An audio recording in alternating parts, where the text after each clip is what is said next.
What's up? Welcome to a new episode of Schmovie. This is episode number 426. My name is Steve. I'm one of the co-hosts of the show, and as always, I'm joined by Ron. And you're supposed to be working, not prancing around your cell like a flamingo with a boner. Classic line. That classic line. Classic line. Classic line. Good to see you guys. Yeah, good to see you too. Good to see you. It's been a while. It's been a while. Who sings that? We've been that little hook there. Who sings that song? I don't know. It's like one of those. Is that Train? No, that's Stained. Stained. Oh, it's train. Yeah, I see where you're going there. It's Trained. It's a train. Yeah, I got you. Yeah, man. It's been it'll be a couple weird weeks here. I was out last week and I'm traveling next week. So we're kind of having alternate weeks here in the release. So the next episode, we'll do our next watch them all. But today we're going to be going over John's pick for required viewing, which is Fierce Creatures. And I guess beyond that, we'll talk about Ronald's got some physical media I know he wants to talk about. And then maybe we'll just kind of go around and see what else each of us have seen. Does that sound like an episode? Yeah. Sounds like an episode. That's what it is. So, John, let's go right into the required viewing. Talk to us about your pick, why, who, what, when, how. The film that I picked was in the spirit of our ongoing Halloween Watch 'Em All, where we're about to be in our next episode in a couple of weeks. It's going to be the last one, and we're going to be looking at the sort of new Jamie Lee Curtis trilogy that happened with David Gordon Green. And I was thinking about Jamie Lee Curtis being involved in like 2 attempts to kind of reboot the Halloween franchise or bring it back. And then it dawned on me, well, there's another movie that she was in that was an attempt to kind of recapture something. And I thought it might be interesting to check it out. So yeah, Fierce Creatures was the sort of de facto spiritual sequel, whatever you want to call it, to a much better film, A Fish Called Wanda. It took them about 9 years to get this movie together. It's in no way a sequel, but each of the leads in it, and that is John Cleese, Jamie Lee Curtis, Kevin Kline, and Michael Palin, they all sort of play spins on what they did in Fish Called Wanda that are, I would say Michael Palin and Jamie Lee Curtis have like the biggest downgrade in terms of like the comedy value of their characters. Yeah. Kevin Kline gets a lot to do, and it's like it doesn't always work, but there is something fun about seeing Kevin Kline turn up the smarm and just his ability to be sort of like a yuppie asshole. There's something kind of funny about how he throws himself into it.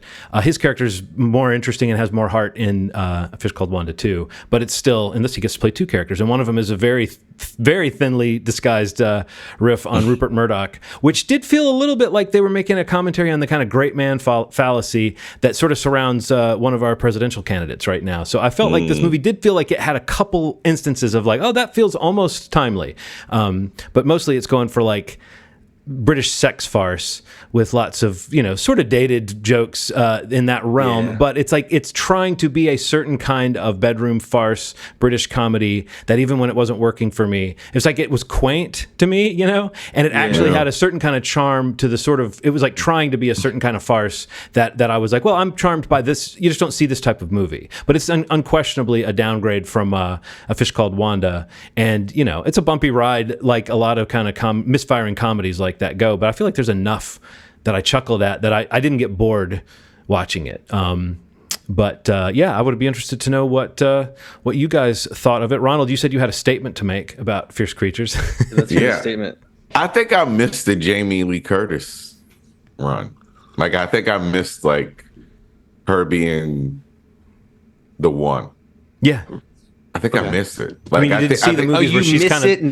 You missed it, not that you missed... No, I missed it. Like, it missed you like a bullet. It missed me culturally, yeah. Okay, got it. Everybody used to talk about her with this kind of reverence. I always thought she was a great actress. That's not what I'm talking about. No, I know. But like, oh my God, when Jamie Lee Curtis used to come on the screen, and the last couple of things that I've seen her in, I'm like, I get it. Like she has a presence. She's like a real presence. Like she kind of, even in this crazy movie, which I actually really liked, Well, like I said, it was fun to watch, even though so it's like fun. some jokes just fall flat. It's like there's a spirit to it that's like, I like when it's going for a big, like a high concept comedy moment, and just like when they're stripping themselves in the closet because there's a spider in there, and you can totally see where the gag is going, but they kind of draw it out. I don't know, stuff like that is very silly and very predictable, but I appreciate the kind of craft, the kind of clownish craft behind it. The resolution for this movie was so dark. Yes. Like, I don't understand how this could be a comedy. Like, from everything from the blood bit becoming a bit for the dead body. Like, you know, when he was checking the blood on the lady's leg, and then he checked the blood in his head from the headshot. Yeah. And that was a check to see if he was dead, too. It was to taste the blood from his head. I've never seen anything that's supposed to have like this like slapstick comedy get so serious, and they conspire to hide this body and to like steal it gets. How was this a comedy toward the end? It just was.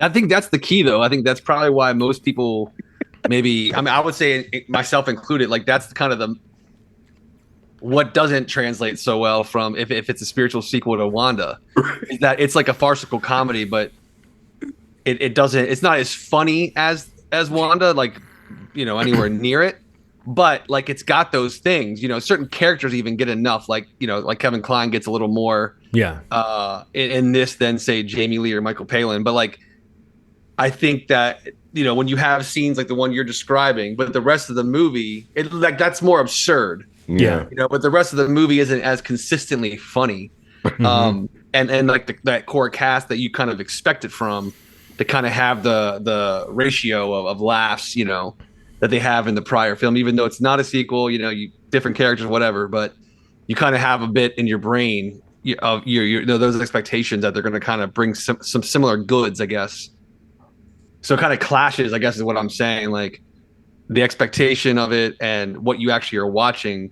But then you see scenes like that one, and you're like, "This is more absurd than just straight up funny." I mean, you're laughing, and we're laughing talking about it. Yeah. But it doesn't really, that tone, that consistency is not there for the rest of the movie, because some of it's pretty bleak and not funny at all. Another movie we might talk about hit me the same way, Steve, where it's like I found it funnier to talk about than it was when I was watching it. Beetlejuice was like that for me. Like watching it, I chuckled at points, you know, and then later when I was like talking to someone about those points, I was like, oh, and then this happened. It's like I was more in, you know what? There's something about the it's almost like you're tapping into something interesting there, where it's like the concept might be funnier than the execution. That when you're talking about it, it's like, that was actually you can see the gag on paper and you can see what they were thinking, but something about the way it's shot and put together just doesn't always gel. I'm trying to think of another point that made me laugh. I think in general, I found even though they didn't have a lot of funny lines, I like how the animal keepers were these like dedicated lovers of their particular animals, and how every time you see them, they're being forced to wear some other ridiculous costume. They were wearing like brightly colored zookeeper uniforms, and then they have to dress up as animals. And it's just kind of a running joke. But I wondered, like particularly when it just cuts to a scene where Michael Palin and John Cleese are talking, and Michael Palin is like wearing like a brightly colored uniform and talking about how he can't wear it. It felt like there were a few scenes missing. Like this is a 90-minute comedy. It felt like there were a lot of... Do you know what I mean about a movie that feels like it was put together in the edit? I definitely know what you're saying. Yeah, like it felt like some things weren't as set up outside of a couple of lines, and it was. There may have been a longer movie that they like almost out of insecurity were editing down. I think a lot of times with a comedy, if you're insecure about how it flows, you cut the shit out of it. And this feels almost like maybe even a studio edit or something where they took out some of the stuff that might have padded out some of these characters. I don't know that this movie ever could have hit us the way that A Fish Called Wanda does, because you're right, Steve, that's a more grounded film that has like, even the romance in it is a bit more credible. The romance in this felt like it was totally a comedy type of romance. You never really buy into the idea that Jamie Lee Curtis would be throwing herself at John Cleese. Whereas in A Fish Called Wanda, she's like turned on by how stuffy he is, and it's like a character point that she is like hot for guys for weird reasons. And he's like a little bit younger, and he's like unhappy in his marriage, and he's like, I don't know, he sees something in her. It's a farce, but it has like a real romance in it, and this one felt like almost to the point where you would say, man, that's some wish fulfillment for John Cleese that he's got her, like her being the one who's turned on by him. I did think the sort of running gag of everybody thinking that he's having these threesomes and foursomes and stuff, that was pretty funny. It was so funny. That was good. He called him a sick freak. He's like, Kevin Kline was really pulling it off the like, I hate this guy because he's having so much sex. He called him ugly. I like when he called him ugly. Yeah. They were just arguing about something random. He's like, you're ugly and you need to... Like, well, it's when he found out that she was into him that he was like, this guy? And then he started making fun of him and stuff. But he said it in an argument. The first thing he said was that he was an ugly person. God, man, there were some funny parts to me. But yeah, it was a terrible movie. A terrible movie. Oh my God, I love it when that's how it ends. The sentence ends like, it was so great, it was good, but it was terrible. Well, I mean, it is though.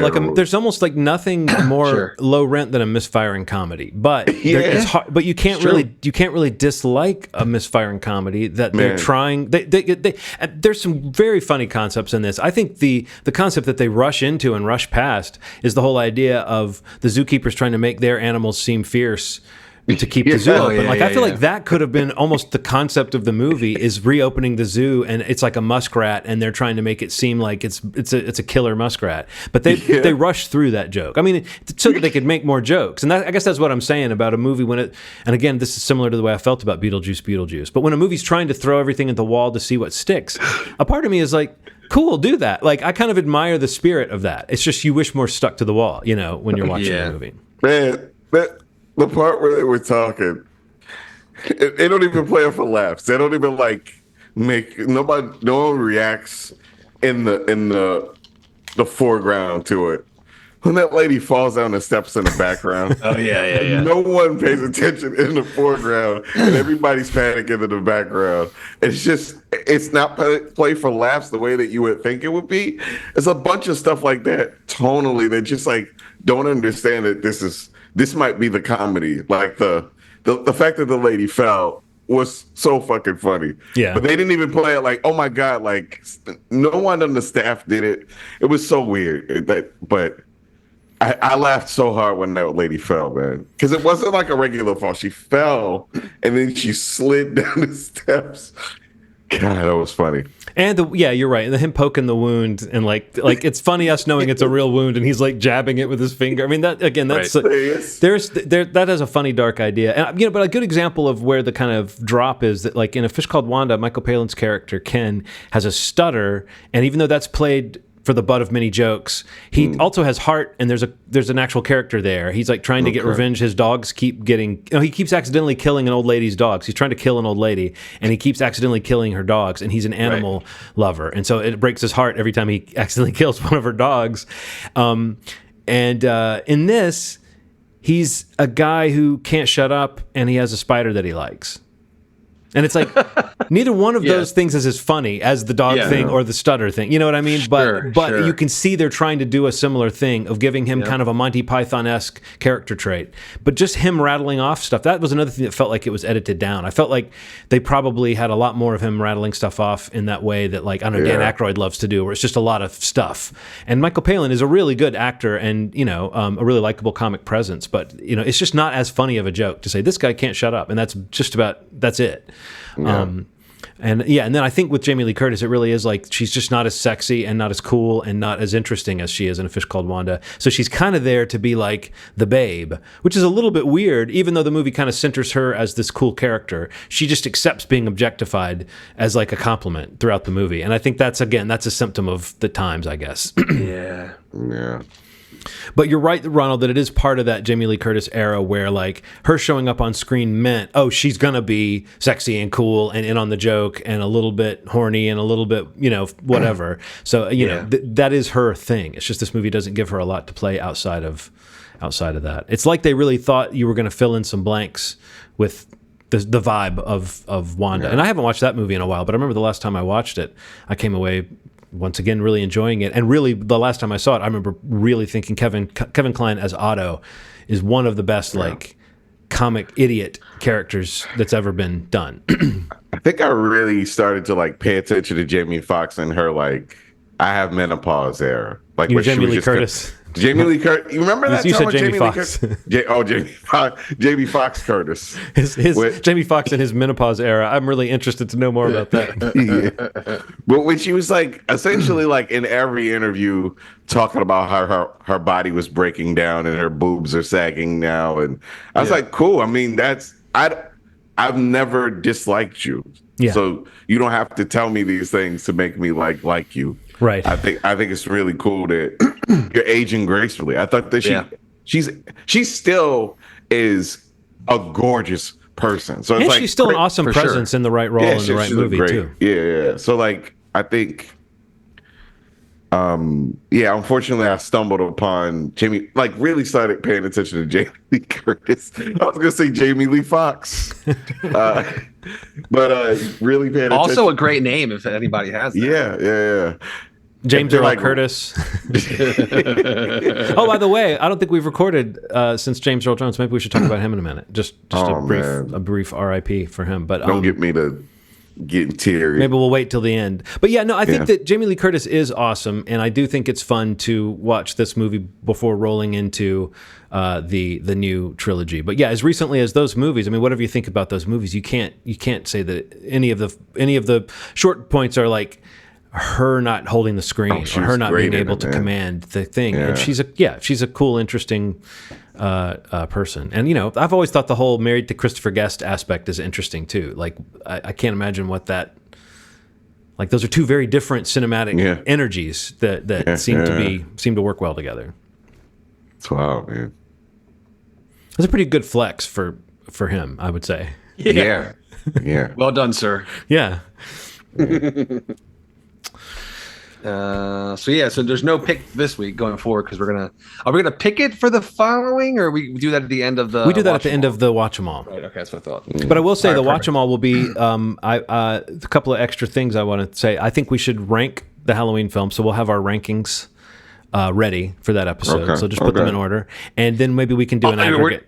You're saying all of them? Yeah, or all of them. So holy shit! Do the all 4 episodes. Yeah, we'll just rattle off our list, and maybe we'll do like an aggregate. This is of our going to get rankings. crazy. And the other thing is, I will be doing a thing. This will be a first time, but I think for our Watch 'Em Alls, it might be a fun thing to do. What I'm calling a survey schmervey. So I'll send you guys a little questionnaire to fill out, and then I will compile those answers to present some findings in time. But that'll be 2 weeks from now, so people have a long time to catch up if they haven't been listening. I know those Watch 'Em All episodes when we were coming out weekly. Those episodes are long, and people might feel like they need to watch the movies to enjoy them.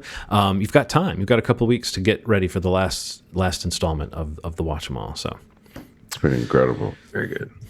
So Ronald, weren't you gonna get physical? Let's get physical. Physical. Okay, so put on your leg warmers. Just got oh my goodness. Just got stuck in my throat. It's a cheddar. I just got 2 movies that I wanted to talk about. One is a part of the Arrow Video sale that I've been talking about. It ends on the 29th. Man, that's kind of hard to see. This is Friday the 13th, the Arrow Video release of the 2009 remake. Which you say you have not seen. I've never seen it. It's one of my favorite Friday the 13th movies. Oh, cool. And Derek Mears might be my favorite Jason. Like, I like the way he moves. I like his build. I think he's really cool as the killer. Cool. So this just came out this past Tuesday. Man, I'm telling you, go to Barnes & Noble right now, the website and the physical stores, 50% off of Arrow Videos. And for reference, they retail at about $40 or $50 for individual ones, and then box sets are between $80 and $90. So half off of that. So I'm probably going to get the Conan. I'm trying to slowly get the things that I've missed out on because I didn't want to spend $50 each time I bought a 4K. Next is Conan the Barbarian and the Destroyer. So I'm very excited. I'm probably going to buy those next before the 29th. So, and then the next pick is something I never thought I would ever come out on 4K, and that is, can this show? Is it Richard Pryor? Yeah, Richard Pryor live on the Sunset Strip. Look, I've never seen comedy in 4K this way. Like, I've seen Netflix specials, but I've never seen remasters of older movies. And Sony took this this film, I mean, the last time that this was on physical media was DVD. So that cuts off the part of the picture anyway. Mm-hmm. So this in 4K is just a different sort of blocking. So you realize the original intention. Like there's shots where, Richard Pryor's at the extreme right or extreme left. So you're saying the DVD was not letterboxed or not? Yeah, it was like it was like I remember it being like pan and scan almost. Like I remember being like, it kind of being like. I guess with comedy specials, they might have been unceremonious with how they dumped them on DVD. Something like. I'm surprised though, because that seems like anything by Richard Pryor seems like it would have gotten the golden. Right, would have gotten the royal treatment. I mean, the golden treatment sounds different. But yeah, this is just a fun thing to watch. Like just seeing Richard Pryor in the extreme right or extreme left of the screen, and then just audience and black background and this spotlight is just. I've never seen comedy like that. It just changed my whole perception of it. And it's a DTS 2.0, just stereo, and it is. I don't know how they. It's weird, man. Like I forget sometimes how much stereo can be effective. Good versions of it. I mean, there's awful versions of it, but good versions of stereo tracks could just be like, life altering. Just really, really good layered sound. Like, how did they manage this with a stereo track? It just, yeah. But those two are just must purchase. Very cool. Yeah. I'll get physical. These are harder to get, but let's see if I can. I have here in my hot little hands the 6-issue run of a story that ran in Web of Spider-Man, The Amazing Spider-Man, and Peter Parker, The Spectacular Spider-Man in 1987, written by J.M. DeMatteis and drawn by Mike Zeck, and it's called Kraven's Last Hunt. And it's one of the coolest Spider-Man stories. It's when they were doing cool comic, 4 and 5 and 6-issue runs. Daredevil had done it. Batman had a few over at DC. And this was a rare case of a writer getting to make a story. Nowadays, this is not so uncommon, the kind of across a bunch of titles. But the fact that rather than space it out, like we're going to have one Spider-Man comic, have this as a 6-issue story over 6 months, the writer basically said, this story is going to affect the world of Spider-Man, and it kind of needs to be the whole thing. It'll be disorienting to a reader to then read another title that month that doesn't follow this story. And so they basically made it a 6-issue story that took place over 2 months over the 3 Spider-Man titles. So it was like, every week or so, it felt like, or every couple of weeks, you were getting one of these installments. And it's really some of the coolest art. I've read this story many times, and I just dug them out of the garage. I found that I still had them nicely together. And just Kraven, I'm not really looking forward to the Kraven movie, but the fact that the Kraven movie's coming got me to thinking about the great Kraven story that is the reason why so many people want Kraven to be the villain in a Spider-Man movie. It's because of this story, Kraven's Last Hunt, from 1987. So I am in the process of adding that to my reading stack. So I recommend people find it. You probably can find it on wherever you get your online comics. I bet it's collected. Okay. There is definitely a book that collects it that has a lot of other Kraven and Spider-Man stories in it. Okay. I would think there's also probably somebody who's collected, or some book that's just collected the 6 issues series, but it's one of the big Spider-Man stories, so I would say what's the name of a web of? Well, it's called Kraven's Last Hunt is the story. Okay. But it ran through Web of Spider-Man, The Amazing Spider-Man, and Peter Parker, The Spectacular Spider-Man. So it was 3 Spider-Man titles that ran it. But I guess if you look at it, it was around the time that Spider-Man was wearing the Venom suit, but it wasn't like a big Venom story. He was just wearing the symbiote suit. So it was like that was Spider-Man's look at that time, was the black suit with the white spider. So it's graphically a really cool book, and it's it was allowed to be its own little chapter that's kind of self-contained. So I got to check that out. His storyline in Spider-Man 2, the video game, is like very cinematic. It's really cool, man. Yeah, my son loves those games. Yeah, so good. So good. Very cool. So what have we seen? John, you mentioned Beetlejuice. I haven't seen it. I don't think Ronald, have you yet? Yes. Okay, what did you guys think of it? I haven't seen it, so tell us about it, though. Well, I sort of tipped off some of my feelings. Ronald, why don't you talk to us a little bit about Beetlejuice, and then I'll join in. Sure. I mean, Beetlejuice feels very different to me as an adult. You know, the whole idea of it is very sad, very depressing stuff. Stuff that I just didn't process as a kid. Watching it now, I enjoyed it just as much, but it weighed on me a little heavier watching the first Beetlejuice. Yeah, just because it was so sad. This second one, Michael Keaton has had like a 20-year Keaton-sance. I mean, like, I know people like to play around with that term. Michael Keaton has been on a run. Like, everything from broad comedies to serious stuff, he's been nonstop. And then if you look at his career, I even watched the new RoboCop, the remake, and he was spectacular in that. Like, it's like any little thing that he had an opportunity to be in, he's very special. So, I was ready for it. I'm going to say right up front, the first 15 minutes of this movie are a bust. It's like uneventful, not much is happening.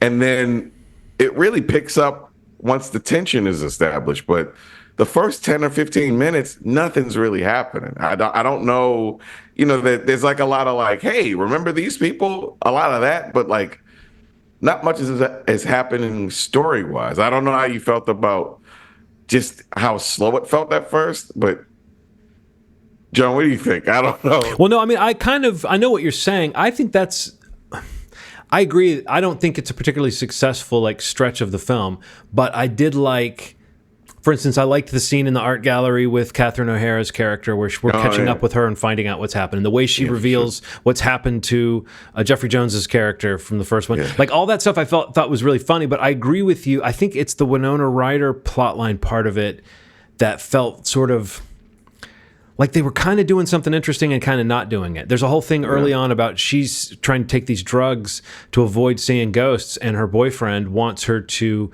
see the ghosts because it's part of her fame. She has a show, like a ghost show. And it's like, that was actually kind of interesting, and I thought her little scenes with Justin Theroux at the beginning of the movie were kind of funny. And I think what they were trying to do was emulate the structure of the first Beetlejuice, where we withhold Beetlejuice for as long as we can, Yeah. I just think I kind of agree with you. That stretch of the movie wasn't working that well, but I did have a few chuckles. Like each of those scenes, I had a little laugh, I had a little laugh, I had a little laugh. I think for me, it's more as the movie went on and it got kind of messier. I feel like there's like 3 different potential sequels in this movie, and they did all of them. And I don't think they did any of them. Being very generous, John. I'm just saying I don't think they did any of them because they were doing all of them though. Like there's the whole mother-daughter thing where Jenna Ortega would be the new Winona Ryder. Where essentially she has and her character has a really strong reason why she would want to be the one to summon Beetlejuice. Like there's a real obvious reason why her character would be saying, "All right, well I'll just summon this guy and see what I can figure out." And then Winona Ryder coming to terms with her daughter. That's sort of in the movie, but not really. There's a whole idea of catching up with Beetlejuice and like seeing what he's been doing all this time. And then seeing some of his past. And that is interesting and funny enough that it's like, okay, I could actually take a little more Beetlejuice. I know they were proud of themselves for not putting too much Beetlejuice in the movie, but I could have taken a sequel that was more focused on Beetlejuice and the afterlife and all that stuff. And then you also have a thing that's sort of about Winona Ryder's character kind of coming to terms with this new situation that ends up repeating a lot of the beats of the first movie. Because apparently, again, in the first movie, it seemed like Beetlejuice wanted to marry Winona Ryder's character because it was a way he could get out of the afterlife. In this movie, it seems like Beetlejuice is just marriage-minded. Like, he's just obsessed with marriage. He is. And it's like, it's a little bit of the Memberberries thing of, like, we got to repeat the scene from the last movie, but it's different enough. But I thought that, like, the ex-girlfriend of his that's in the movie, I thought that was interesting and could have gone further and had more weight. And then you have Jenna Ortega's character, who has her own villain in the story that then is almost the worst villain in the story, but doesn't turn out to be in the movie as much. So I just feel like there's a lot of, like... 4 stories. Right. Three at least, and then possibly 4, if you consider all these characters together in one thing, like its own thing. But I feel like that was, to me, a weakness of the movie, was that it didn't commit to any one of those potentially clear ideas. Where if you think about the first movie, the story is very linear. It goes from like one event to one event to one event, and it just makes sense. One thing happens, and then the next thing happens because of that. And it feels like something that's only happening one time. So I kind of feel like maybe they could have gotten further away from the first movie and done a little bit less of the member berries thing. But within that, like you said, it's fun to see Michael Keaton doing this character. It's just like there's something. It brings a smile to your face to see him doing it, even when the joke. It's a little bit like I was saying about Fierce Creatures. Even when the jokes aren't landing, I was kind of enjoying these people back. And there are a few moments where Catherine Hara gets to like be really funny, or where Michael Keaton gets to be really funny. And I think the movie is at its best when it's doing that thing you said, Ronald, of being like glib about death and like. Yeah.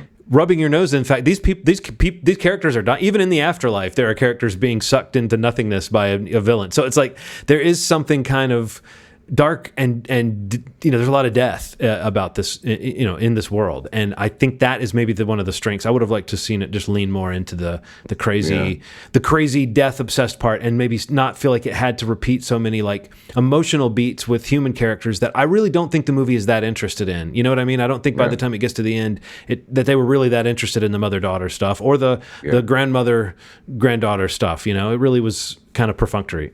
Yeah, I really did not like Justin Theroux in this movie. Like I thought he was funny, but I felt like he was increasingly one note kind of as it went along. Yeah, I just didn't enjoy him. But yeah, I think it's enough stuff thrown at the wall, Steve, that it's going to be like not like the first Ghostbusters, the new Ghostbusters, the Freezy one, where it's still Ghostbusters and it's still hits on enough beats that you're like, this is still good. Like it's still Ghostbusters, the second one, and Beetlejuice are kind of in the same member berry sort of category. And I think people are really going to enjoy this movie. I think people are. It's a hit. It's a huge hit. It's going to be. Oh yeah, big. I'll probably watch it a ton more times. Like I can't wait till it comes out on digital.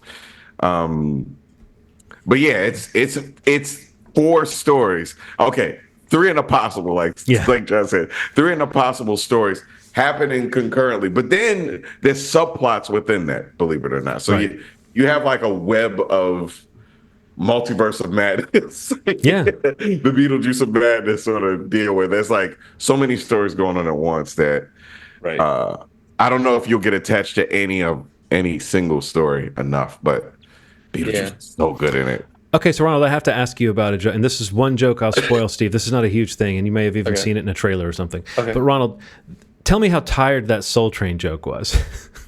What the fuck was that? Okay, like for a guy who gets criticized for the whiteness of his movies, Soul Train, to be like, we're going to have a train that takes you to the afterlife and it's like a party train. That is not a bad idea. The idea that you'd be on the train with your spirit taking you to the afterlife and everybody's trying to make it seem like a party, that feels like you could do something really kind of fun and creepy with that idea. But the fact that it's full of black people and it's the only time you see black people and they're dressed like it's the 70s and there's a Don Cornelius style conductor who says Soul Train, it's like and that they do it twice. Yeah.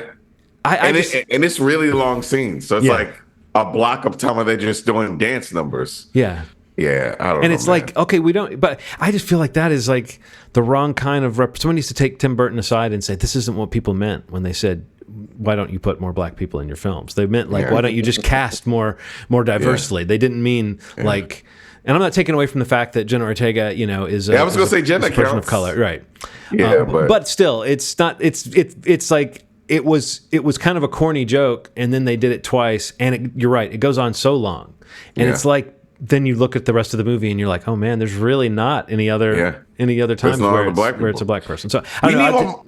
More Monica Bellucci too, man. Yeah, no, she I really felt like she was going to be more. Like she's got such a cool intro, and every scene she's in, it was kind of repetitive when it cuts to her, but it was still kind of creepy and fun. Yeah.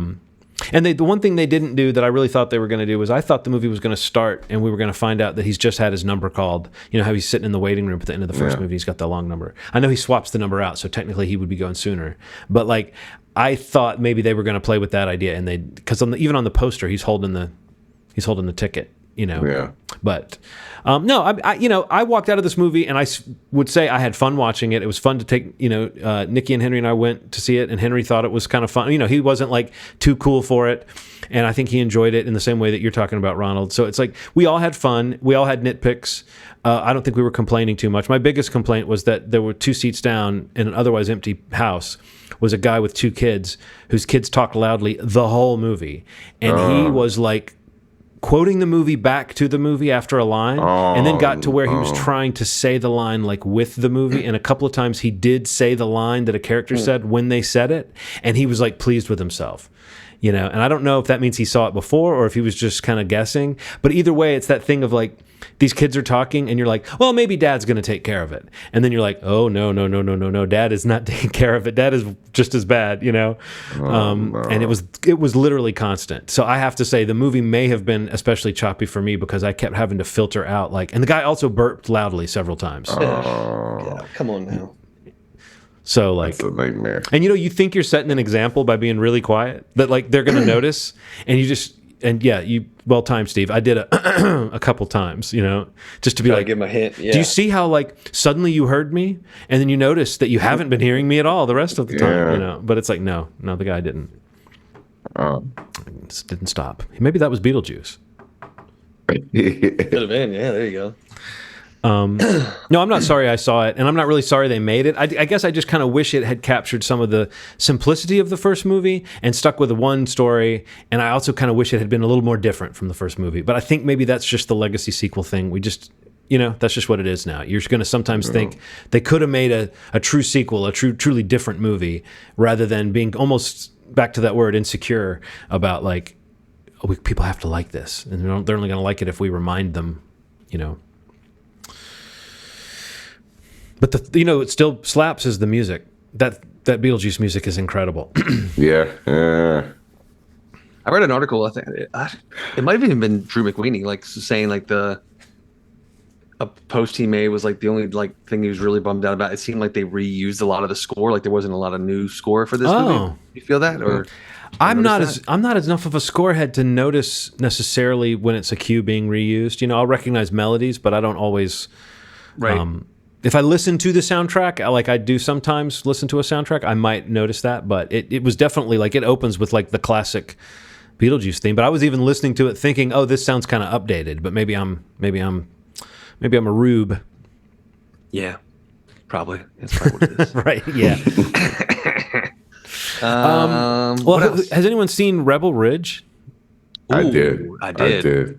Okay. Well, I kind of fucking loved Rebel Ridge. Rebel Ridge is the real deal, man. Like that's a movie that Erin actually wanted to watch with me after showing her the trailer, and we both were like blown away by it. Let's talk about Midsize Sedan, aka dude, Aaron Pierre. What a find, man! Like, I mean, this was going to be John Boyega? I can't even picture it, honestly. No. After watching that Hell and no. Knowing all that, drama, like when that all happened, the fact that they like basically made this movie 3 times almost, or, because of COVID shutdowns, even beyond John leaving. But like, yeah, dude, like this is like a lean action thriller that just like really just fires on every cylinder. It's so entertaining. It's so propulsive. All the performances are really good, if not great. I mean, Dawn Johnson is incredible. I don't know the actress that plays Summer, but she's fantastic. And then the lead guy, like you're banking on a guy like, to put a guy like that at the center of a movie like this, you're banking on so much charisma and like physicality and everything. And he was that character. Like I was watching that movie going incredible. And from a structural standpoint, Jeremy Saulnier, who directed it and wrote it, I believe. He's Blue Ruin and Green Room, and I mean the guy does gritty action, like a modern action with soul. We talk about movies having heart. His movies have soul, and like this movie's got the villains.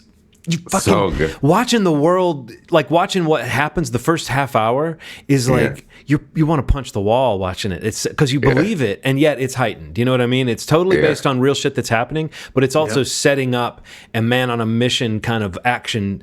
The story that again, it's Jeremy Saulnier's. It's his wheelhouse. It's like he knows how to do it. He knows how to give you a situation that feels like almost like a conspiracy thriller horror film at the same time as an action movie. And again, I stress this character is so compelling. I mean, maybe talk a little bit about that. Like, what were some of your favorite moments with this, like badass moments from this character?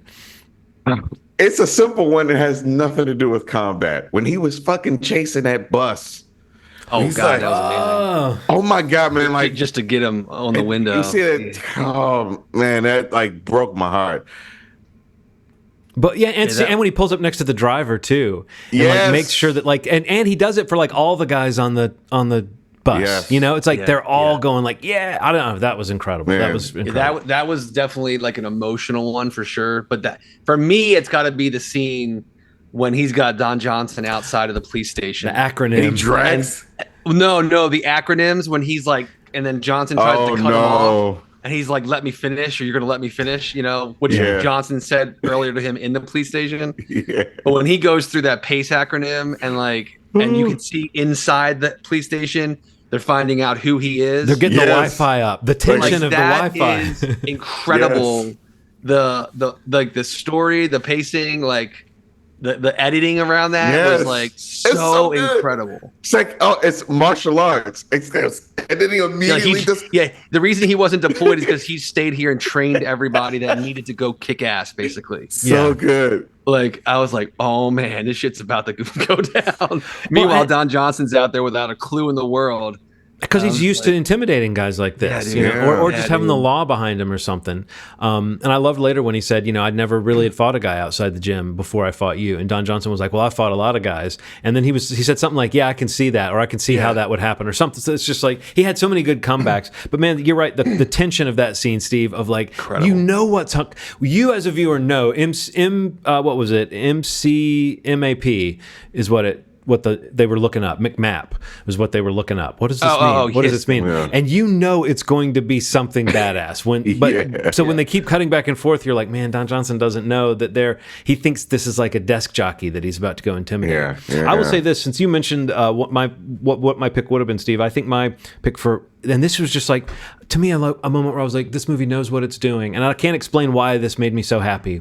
But when he's like running out of the basement and the flames shoot out and catch his shoes on fire and he has to take his shoes off and keep going. Yeah. I loved that. That was so like, I feel like that reminded me of so many cool movies where the guy has to take his shoes off and now he's barefoot for, they didn't make a big deal out of it. But it was still this moment of like, fuck, now he's barefoot and he's had to leave these burning shoes behind. I just thought that was such a great, like, somehow that just such good storytelling. And so like, I don't know, they know exactly what kind of movie this is supposed to be, but this is like, I mean, we talk about elevated horror sometimes with a grimace because it's a weird thing to say, but this felt like kind of elevated action or elevated. Oh yeah. I don't know. This is like, there was something so cinematic and pleasing, and I really think it's back to the Saulnier factor of just he knows how to do this stuff, and it's like it's not about fast chases or super elaborate battles. It's just really good tension that blows up in all the best ways. It had a lot of like. He knows, just thinking about Blue Ruin and Green Room, he knows about the intricacies of assholes. It's like this thing. It's not that they're an asshole right away. It's like conversationally with the way they talk to you. Like that guy could have handled that first interaction so much better. But no, that's not how people like him work. Yeah. They're going to test you immediately. It doesn't matter what you look like. It doesn't matter how tall you are. It doesn't matter how muscular you are. Yeah. I have a gun and you don't have a gun. I'm the law. Yeah. And, it's just like, I love that. He's incredible at that. Man, one of the things that really got to me was a dynamic between his character and Anna Sophia Robb. Like it wasn't romantic, but there was some tension. They obviously thought they were both attractive people, but like it really just he cared about her. Like he was invested in her after a while because she had so instinctively helped him too. Like that was what was cool about that. Is like he came to her rescue, but it was only after. It's like it wasn't the usual thing they do in a movie like this, where it's like, okay, the most heroic thing a black man can do is help a white woman. It wasn't that. They were helping each other go. I don't know. I just thought that their partnership was an interesting, like, it was a cool team. It was a cool like buddy. I enjoyed that. It wasn't like a buddy comedy, but a buddy thriller. I don't know what you call it, but like I liked that. I liked that a lot. Oh man, another scene that I love is when he pulled Don Johnson into the, like, I guess the arm area, like where all the guns were, and he shoots him with. God, he shoots him. And then he shoots him again. Like Don Johnson gets up and says, like, stop him, and then he's like, shut the fuck up, and shoots him with that beanbag gun. Like, just knocks him down. Knocks him down. and the sound of it, man, like just the thud, that bass. I like that. I like that lady cop man. too, who was like sort of good and bad, and in the end, kind of understood what she could do to help. Yeah. But in that moment, like where you think maybe she's the leak, and I don't know. I just thought there was some cool stuff going on there.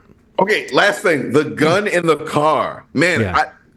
That was fucking that's Blue Ruin. Like that's like grimy, shitty. Like I'm gonna throw a gun into your car, say you have a gun, and shoot you 2 seconds after the gun lands into the car. Like, oh yeah, give it. Yeah, he's really good in it too. Emery Cohen, he's really so good. He just tosses it. He's a piece of shit, man. No, he's definitely. But he's great in it, man. Like, So good. like when he goes to get him at the end and he gets the shit beaten out of him, like I'm just like, damn, dude. And honestly, like, dude, I gotta be blunt. Like, this is one of my favorite movies of the year. No, the more I talk about it, and like the more I tell people to watch it, like I am like raving about this movie to people. I've rewatched it since I've seen it twice.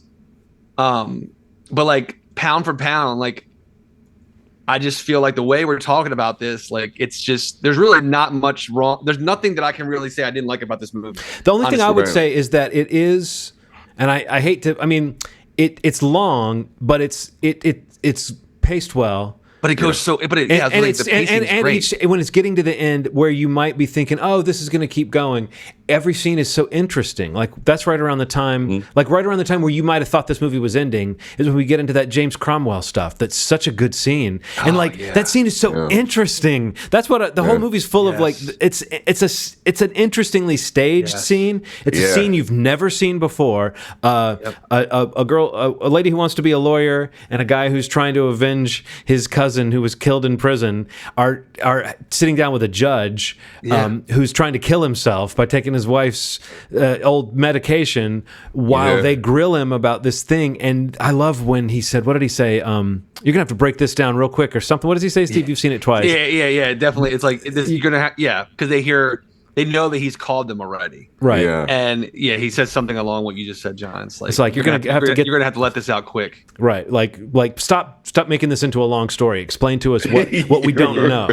But I think that it felt like, I mean, again, I don't know how much research Jeremy Saulnier did or what he based this on, but it felt like the plot when we find out more. I mean, I know this is a crazy comparison, but it reminded me of a movie like Chinatown, where there's this like huge like storyline conspiracy plot that's about how society works, that's behind this story. And it goes so high, it's like the conspiracy that he's up against goes so high. A movie could have left that stuff out. It would have been an awesome movie if it was just local cops who are, up against it. I like how even those shit cops have their own justification. Like, we're expected to make all this stuff better, but they're not giving us any money to do it. Like, we're understaffed and we've got to raise the money somehow. So they're corrupt as fuck and they're terrible, but it's not like they're just like, villains. They're actually trying to save face and keep their shit going and pay everybody off. I don't know. Everybody felt like a real character. Even the kind of sleazy lawyer, not sleazy, but just the kind of, the lawyer that's like the boss of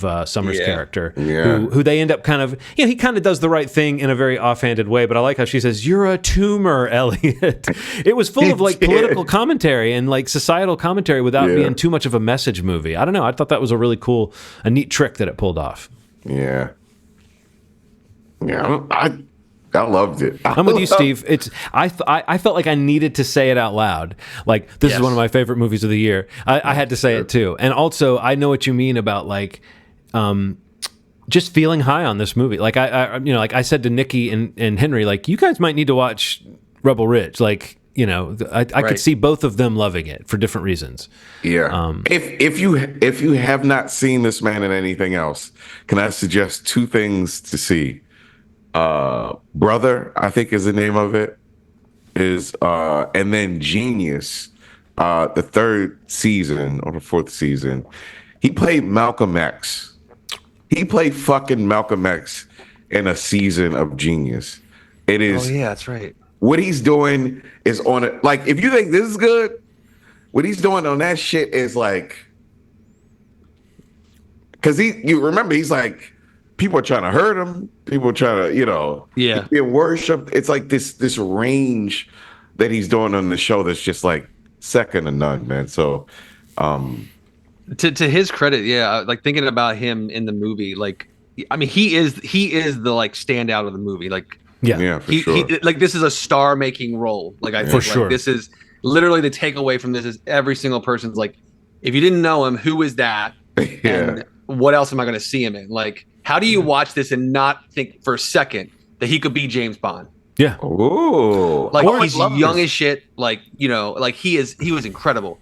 But the thing about the I'd performance, watch a sequel to this too, frankly. right? For sure. Yeah. But I mean, like the performance itself, the thing that kept getting me, and like Aaron and I, we were watching like constantly back and forth to each other, like, oh, you know, there would be a moment when he was so deliberate about everything. Yeah. You mentioned stopping to take the shoes off. Yeah. But even the last scene of the movie where he parks that car, starts to run into the hospital, and then he remembers about the recording in the trunk. Gets the recording. And he goes back and fucking holds that recording in a chair and does not let anybody take it from him until he can turn it over. Like, that is so deliberate and so intentional. Yeah. And that piece of that character is at the first scene you see him in the movie all the way to the last scene. He's so Everything smart. is so deliberate. He's like looking around when he's in the police station, and he's looking around and he sees the screen and he takes in so much information. And then cameras. even later, that shit cop gives him credit when he says the thing about the lights. He's like, "Well, I noticed your lights must be broken because I know for you to pull me over, there you have to turn your lights on." And the guy's like, "That was pretty sharp, noticing about the lights." Like, even that piece of shit had to say something about it. He had a compliment. Yeah. Yeah. So it's like, no, you're right, Steve. The intelligence of this character, it's like you don't see it from the first scene. When you don't know anything about him, you can tell that he's playing they've got him in the back of the car, and they're about to search his bag and find the money. You can see him going like, shit, these motherfuckers. Like, he can see how it's about to go wrong. And he says just the right thing to them to kind of let them know that he knows what they're doing. But he doesn't push it because he also knows, well, this is when a motherfucker could end up dead if these cops. And the only thing I was trying to square is that I wondered if I watched it a second time, would I see traces of... There's a character reveal that I guess we've spoiled a lot about this movie, just in case someone's listening to this and they don't want to know everything. There's a character reveal we get later that I wonder if I were to watch the movie again, if I would notice things. Yeah, you do. You definitely do. Okay. Because I thought that actor was great. I thought that actor is always good, and he's kind of underappreciated, but I thought he was really good in this. Yeah, like especially when there's scenes with the cops and all those characters that we meet from the police station are together, especially on a rewatch.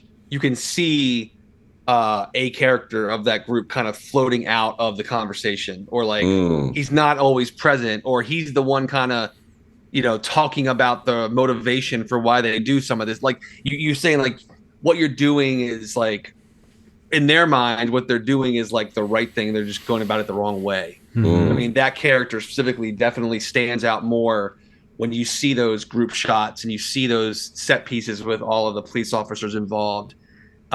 Especially once you get past the opening sequence, that's the throw. Is that opening sequence. So, but yeah, I'll check that out, man. If you haven't watched Rebel Ridge, I mean, this is like a emphatic, like from all three of us. Definitely, it's one of the better Netflix originals. Maybe the best one. I don't know. One of the best. One of the. I would have loved to have seen this in a theater. I would have loved to have seen this in a theater. I mean, for sure. But like, I mean, good on them, man, for giving him this, like letting him and seeing it through, even through all the problems they had with making this movie. Yeah. Like it's wild that it ended up like there's a real shot that if this movie catches on still, it seems like it is, word of mouth wise, that it could definitely end up in the top 10 Netflix movies, like in terms of their viewing stuff, which is great for all the reactions like we're talking about. Yeah. But it's also just good for Netflix to be like, this is the kind of movie, because it does sit in that thing like the action movies do really well, but this is way more than just like an action movie. Like it's a great thriller and a great character study.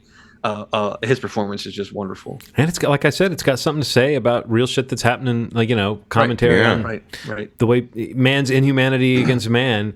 And we kind of glossed over it just a little bit, but Don Johnson is fucking incredible in this. Like, he plays to the hilt, the sweaty kind of small town Southern. I mean, you know, he knows how to do that. He knows how to be the kind of like almost like 70s blaxploitation style villain. Do you know what I mean? Like, he represents like sleazy whiteness in a way that is like really I believed that character. There was humanity even with all that. The guy felt like a real guy to me. between this Django and what else is he sleazy in? I just saw him in something sleazy. I feel like he's been sleazy in 90% of things, but right. What things has he been like a kind of villainous character like this? You're right. Django for sure. Django for sure. There is another one. You're right, Ron. There's another one. I just saw him in it. Oh, Watchmen. Oh, yes. Yeah.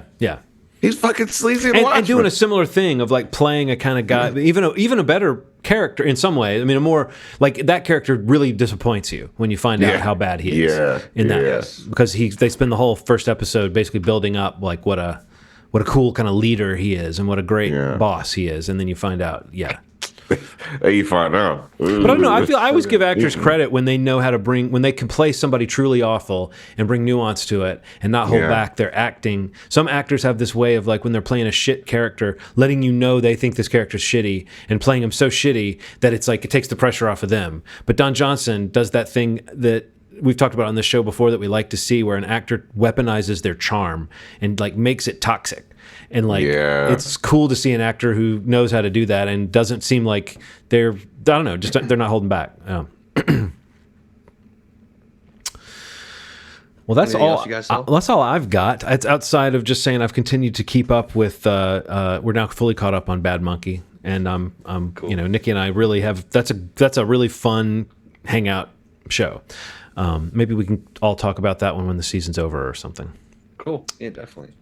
But anything else? I think that's good. Yeah. I was gonna say last movie, A24 Strikes Again. Coleman Domingo stars in Sing Sing. See this movie. Make sure that you have tissues. I bawled. I've heard amazing things. Yeah. I bawled several times. What's going on with your A24 peeps, Ronald? I feel like they've been botching a lot of their releases and marketing. Like, how does nobody know about Sing Sing? I don't know, especially knowing how much people love him. Yeah.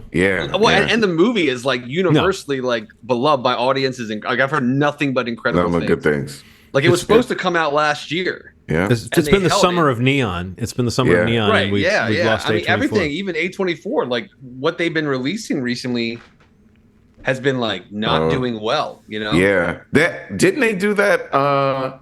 Did they do the Ava DuVernay movie? Was that Origin last year? I don't know if that was them or not. I can't remember. I think whoever did that, they botched that too. Like it was like she's like they didn't market it or anything. It's like Jesus, man. But yeah, I was just like, I'm only asking in the context of this movie because this was the most recent one. Yeah, I saw some literally articles about this one specifically in terms of same Oscar contender. Yes.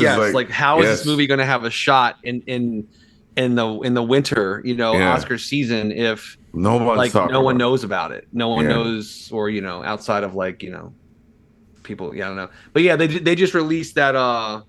They had Maxine. They had that Julia Louis-Dreyfus movie Tuesday.